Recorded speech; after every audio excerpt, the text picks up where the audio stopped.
পৃথিবীর সবচেয়ে বড় কবরস্থান এখন গাজা। হামাস নিধনের নামে গাজাকে একেবারে নিশ্চিহ্ন করার মিশনে বিরতিহীন বোমা হামলা চালিয়ে যাচ্ছে দখলদার ইসরায়েল। চারদিকে শুধু লাশ আর লাশ, তাও আবার কারো মাথা নেই, কারো বা হাত পা। এভাবেই চলছে গাজার গণহত্যা। এই যুদ্ধ বিধ্বস্ত গাজা নিয়ে এবার আরেক নতুন খেলা নেমেছে নেতানিয়াহু। দক্ষিণ গাজার ভেতরে নতুন করে একটি নিরাপত্তা করিডোর তৈরির ঘোষণা দিয়েছে ইসরায়েল। এরই মধ্যে দক্ষিণের রাফা শহরকে বাকি গাজা থেকে বিচ্ছিন্ন করতে মোরাক করিডোর স্থাপন করেছে নেতানিয়াহু বাহিনী।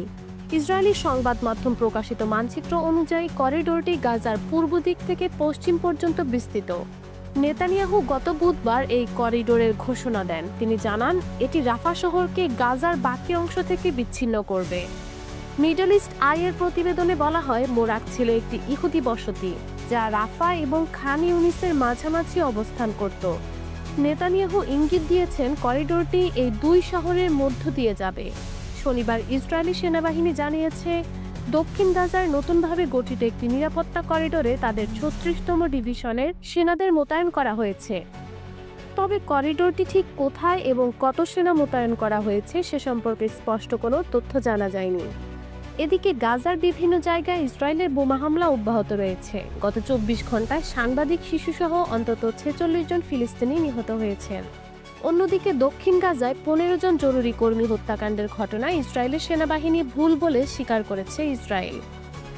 ২৩ মার্চ এ হত্যাকাণ্ড ঘটে।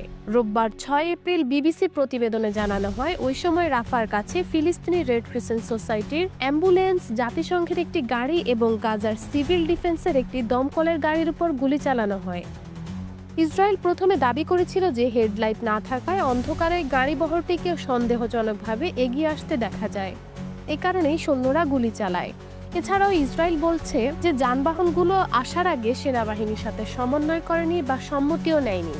তবে নিহত একজন প্যারামেডিকের তোলা মোবাইল ফোনের ফুটেজে দেখা গেছে গাড়িগুলোতে আলো জ্বলছিল।